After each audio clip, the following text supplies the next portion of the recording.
Ustadz, yang saya ingin tanyakan adalah di sini, nah, tentang masalah Jumatan.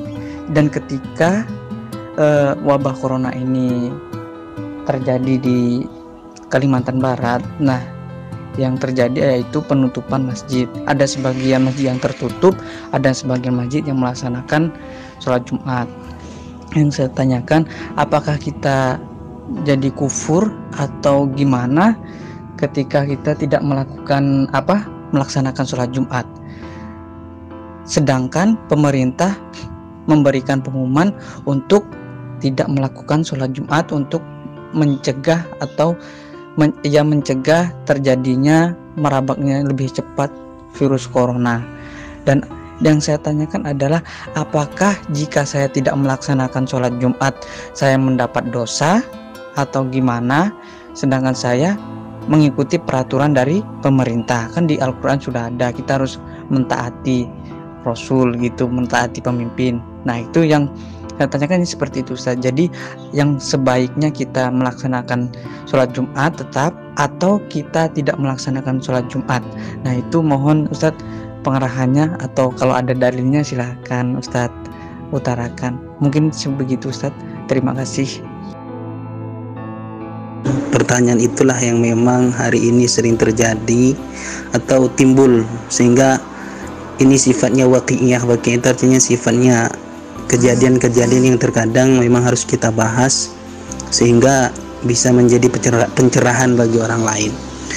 Pertanyaannya dari Ustadz Agus adalah, kufurkah kita ketika kita tidak melaksanakan sholat Jumat karena mengikuti instruksi para ulama atau pemerintah? Pertama yang ingin saya katakan adalah, kadang saya berpikir enak jadi seorang perempuan, tidak perlu sholat Jumat, ya kan? Kalau haid tidak sholat dan lain sebagainya. Tapi di satu sisi sulit jadi perempuan, harus hamil, harus melahirkan, harus menyusui dan sebagainya. Sehingga ketika konteksnya seperti ini, kita pahami bahwa kalaulah kita mengikuti instruksi para ulama, MUI misalnya atau pemerintah, saya rasa tidak kufur. Kenapa? Karena kufur atau tidaknya itu kan sifatnya berbentuk keyakinan, akidah. Itu hak prerogatif Allah untuk menilai itu. Dan saya tidak bisa menilai secara langsung bahwa yang tidak sholat Jumat mengikuti instruksi ulama itu kafir atau kufur atau tidak. Yang perlu kita pahami adalah, kita ketika memahami perintah tersebut, kita lihat dalilnya, alasannya dan lain sebagainya.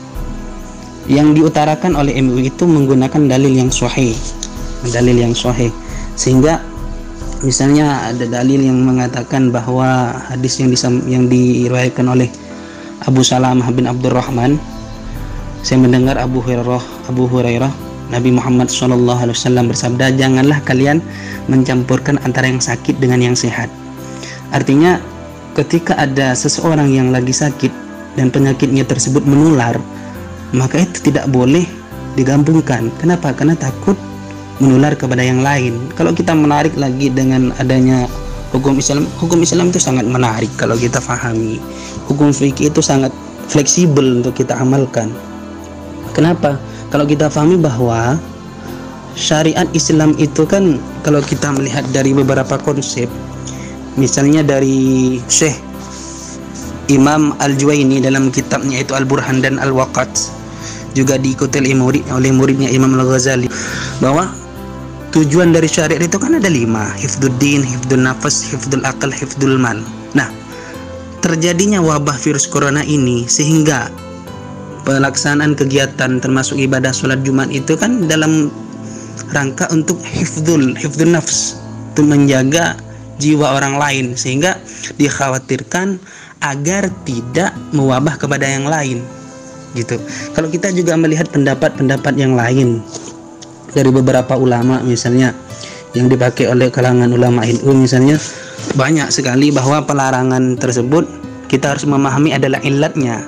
Kan kalau kita memahami usul fiqh kan, al-hukmu yaduru ma'al illati wujudan aw adaman. Hukum fikih itu terkadang berorientasi atau tergantung pada adanya illat atau tidak. Nah, sekarang kita sholat Jumat tidak diperbolehkan, padahal sholat Jumat itu hakun wajibun, ala kulli muslimin, wajib bagi setiap muslim, hadisnya sahih, dan kita semua muslim wajib melaksanakan sholat Jumat. Tetapi karena ada ilat yang melarang, ada ilat yang tidak bisa kita lakukan, ya diantaranya adanya wabah, dan wabah tersebut sifatnya menular, maka kita juga harus memahami bahwa tidak bisa memahami hadis tersebut sebagai kewajiban, tetapi di satu sisi kita juga melanggar hadis yang lain. Misalnya pelarangan untuk berkumpul dengan ulama, dengan jemaah yang lain, misalnya ketika sholat Jumat, majelis taklim dan sebagainya. Kalau kita melihat misalnya pendapat Syekh Ibn Hajar Al-Haytami menjelaskan bahwa sabab al-man'i fi nahwil majdum khasyata dararihi wa hina idin fa yakunu al-man'u wajiban fi. Sebab pelarangan bagi penderita penyakit semisal kusta dan lain sebagainya seperti virus corona adalah khawatir bahaya dari dirinya. Karena itu maka pelarangan ini menjadi hal wajib dalam konteks kusta tersebut. Artinya apa? Kalau ada yang terjangkit virus di satu tempat, itu memang tidak diperbolehkan, terlebih bagi yang tertimpa penyakit tersebut. Kenapa? Karena takut menular kepada yang lain. Banyak sekali pendapat-pendapat yang berkaitan dengan itu. Misalnya juga di dalam kitab Al-Khatib Asy-Syarbini Mughni'l Muhtaj juz 1 halaman 360, Toqadi menukil dari para ulama bahwasan orang yang terkena penyakit judam, kusta dan basrah dilarang mendatangi masjid sholat Jumat dari bercampur baur dengan masyarakat. Alasannya itu tadi, khasyata dararihi, akan menimbulkan mudarat-mudarat yang lain kalau kita biarkan.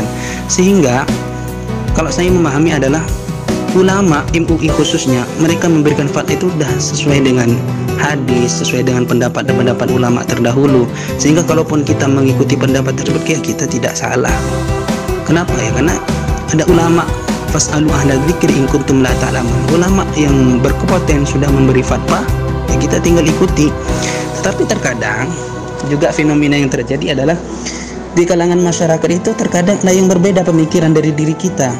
Karena merasa aman, merasa tidak ada penyakit, mereka melaksanakan sholat Jumat. Misalnya di kampung saya, sampai detik ini mereka masih melaksanakan sholat Jumat. Dan saya sampai detik ini alhamdulillah masih melaksanakan sholat Jumat terus. Tidak pernah sekalipun tidak melaksanakan sholat Jumat. Ketika di kampung saya melaksanakan sholat Jumat biasa, terus melaksanakan yasinan setiap malam Jumat dan lain sebagainya. Kenapa?